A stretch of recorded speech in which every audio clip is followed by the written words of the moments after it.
All right, guys, welcome to another episode of Drive Culture here in Southern California. I've been driving the new Civic Type R. Well, we don't have to say it's new anymore, but the FL5, based off the 11th generation Civic. I'm even wearing the t-shirt for the Civic Type R, so totally in the mood today. But it's a beautiful day out here driving on these roads. We're gonna hit some switchbacks here in a second, but I just wanted to give you a quick overview of the car and then we'll go for a drive. All right, so here we are with the FL5 Civic Type R, and in Boost Blue too, which just looks incredible in person. We're here in Southern California, right there by the Pacific Ocean, about to hit some switchbacks in this car. Now, I've been driving this for quite some time. Drove FK8 for many years over a lot of different roads, and it's just amazing how kind of different the cars feel. They really, did a lot of improvements on FL5. It's very easy to say, oh, well, they just updated the styling, but it's so much more than that once you actually get to drive the car. So real quick, let's go over the exterior here. Let us know down in the comments below what you guys think. Do you like the FK8 better than the FL5? FL5 obviously went with a much cleaner, styling direction. You still have the signature red Honda badge up front, the Type R badging, and that gaping opening down below with the front mount intercooler. And next to that opening, you do have what look like intakes, here on the side. They're actually not functional. They're just kind of a design element. So let us know if you like that or don't. I mean, it definitely helps to break up the front fascia, give it kind of a unique design from the other 5-door Civics as well. But up front, as you kind of continue up, you have the heat extractor and the hood, which is functional. And again, helps with the styling on this car, to be honest. Kind of, got some really clean lines, but that hood vent looks great. And it's gloss black, no matter what exterior color you get on the Type R. But I think with the Boost Blue, it really pops, as do those black mirror caps. Now, obviously, you see there's no sunroof in the Type R. That's also true for Integra Type S. Let us know what you think about that. I know there's some people that swear up and down about it, but for me, it's fine. I think you get used to it, and especially given what the car is and its performance characteristics. So we'll come to the side. You see the fenders. In person, it really does a lot more justice. It's hard to capture the extra width of the fenders in photos, but it's definitely there because they're housing this 265/30 ZR19 tire and wheel package. Love the wheel design. It's like a matte black lug nuts, and there's actually a really cool design to the valve stem. It kind of comes out from the side, if that makes any sense. But what that did is that allowed the engineers to kind of clean up the wheel design and just make it look a lot more premium, actually make the wheel look bigger. And behind those great looking wheels, you got a 4-piston front Brembo caliper in red. It says Brembo on there. Looks great. As you carry around the side, you'll see this kind of functional air curtain on the side. That's really nice design element as well. You have a nice side skirt on Type R that's exclusive. As I mentioned, the black mirrors. We'll come to the interior here in a second. But every Type R also comes with the black painted antenna, the shark fin. Got those great wheels in the back. And the brakes. A lot of people don't know this, maybe unless you drive this car. So here is the fuel door lid. The Type R actually doesn't have a capless filler. So let us know if that's a priority for you. But it's definitely different than something like the Integra Type S. But out in the rear, I think this is where the car really shines.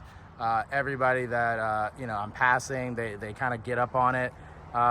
The wing has been controversial. I know there's a lot of people that don't like the way it's just kind of almost like bolted on, but honestly, I like it, and I think that's what the engineers were after, to kind of give it this almost like GT3 style look. I mean, at least the staunches on the side are actually real anodized aluminum. It's not some cheap plate, cheap plastic or anything like that. And honestly, I think the wing design looks great. Again, for me, this Boost Blue just looks really good. You got the black Civic font, the black Type R font, the signature red Honda badge, and that triple exhaust. I know there's obviously a lot of debate about the exhaust as well, because, you know, again, it doesn't maybe sound as good or at least as characterful as the Integra Type S. So again, let us know what your thoughts are on the exhaust. If you get this car, you go on aftermarket exhaust. I know there's a lot of different options out there now. So here we are again. This Civic Type R looks awesome in person. Let's go ahead and take it inside. All right, guys, here we are inside the FL5 Civic Type R. Yeah, these seats, I think that is the first thing you notice when you get in and out of this car. They're super aggressively bolstered.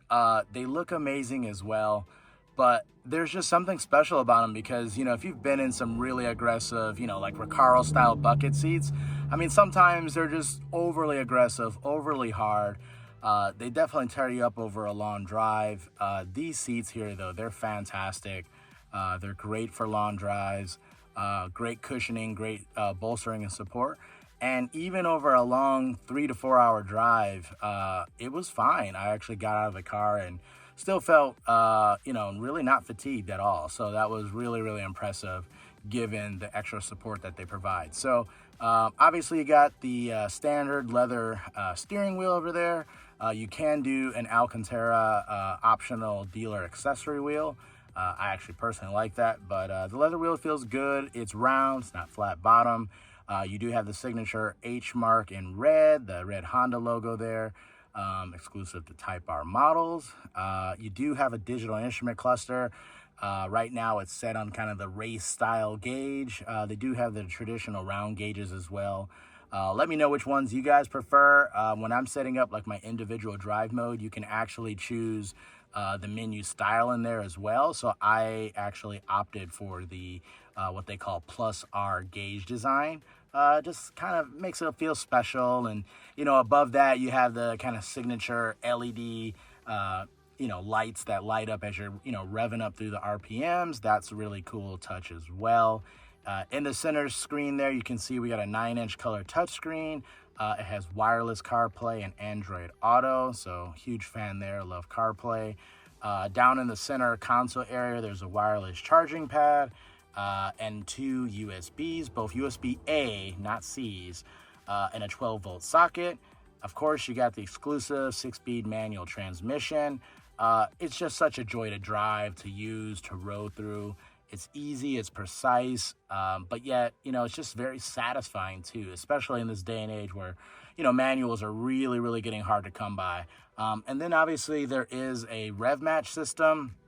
Works fantastic, super fast, super responsive. You do have the option within the color touchscreen there to go through the menus and turn it off. I think for most daily driving, I would leave it on. It's so good, it's so fast, it makes it so easy. If I were to go hit some switchbacks like I'm about to do here, I think I might turn it off, but I don't know. Who knows? Maybe I'll even leave it on. But next to the shift knob and the gate, you see we have kind of your drive mode buttons, your parking brake, your brake hold, which again really helps to the daily drivability of this car. But you know, different drive modes. You have a comfort, you have a sport, and then you really got the Plus R, right? That's where everything is. The Plus R, it's got its own signature button there at the top. It's a bit much on any normal street. And part of that is the suspension setting. The engine setting, even the heavy weight to the steering is great, especially on certain roads, but man, the suspension can definitely beat you up. So again, like I said, I actually use the individual mode, which lets you like piecemeal each of those things. And for me, my setting is I go the comfort suspension, the sport steering, the Plus R for the engine and the gauge design. And it's just a great daily combination for me. Feels really good. And you know, you still get that great performance while driving. Yeah, but overall, this car is just great to live with. It's a lot of fun. You know, the red carpets, the red floor mats, they're bright. But again, it kind of adds to the excitement and knowing that you're driving something special like the Civic Type R. So let me hop out so you can actually see the back seat, see the front bucket seats, and then we'll go ahead and wrap things up. Here we are, the rear of the Civic Type R. Again, love the front bucket seats. We'll go take a look at them here in a sec, but it's just awesome that it has Type R kind of embossed into the seat backs for both the driver and the passenger. Looks really, really good. Here you'll also see I have a car seat in here. So like I said, I've been living with this car, so I just wanted to give you an idea of what that looks like. The passenger seat is kind of in a good position. Honestly, if someone was, much taller, like 6 feet, that seat would have to come back quite a bit probably. But for someone that's like maybe, between 5'5" and 5'10", like that's probably a good seating position. So it gives you an idea of how much space your kid or someone in the back actually will have. But yeah, no, it's a usable car. It's only a 4-passenger, so you see there's no center armrest, and you do have those cup holders down where that center seat would be. And again, you'll see there's no kind of venting or HVAC, as well as connectivity back here. So a little sparse, but as a daily driver, it's probably fine, and it gives you a lot of good usability as well. Plus you get the cool red seat belts even in the back seat. So let's take a quick look at the front seats as well. And here are these gorgeous bucket seats that say Type R up in the headrest. But man, you just have to feel them and get in them. The material is such a high quality.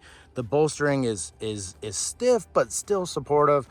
Fantastic on a daily drive. I really thought this was going to be an issue on such a long drive, but they do so well that honestly I'd keep them. I think they're great. You could definitely daily this, but also take it on a long trip, which is really, really nice. They only come in the red, as do the carpets and mats. So hopefully you like that color, because that's all you're getting in the Civic Type R. All right, here is the rear of the Civic Type R with the hatch lifted up. There is 24.5 feet of cubic space in here, which is really awesome for a sport compact. Really makes, again, this car a great daily driver, something you can live with every day. There are 60/40 rear folding seats in the back. Of course, if you push those down, that 24.5 cubic feet of space number grows even further. I would say it rivals like a small CUV, so no worries about whether you can carry your things in the new Civic Type R. Let's go ahead and hop inside. Okay, we're inside the FL5 Civic Type R. I'm gonna go up some switchbacks here, do a little bit of driving. Go ahead and start it up. So the moment you start it up, you do get some really cool graphics. You get a red Honda logo and the 9-inch color touchscreen here in the center.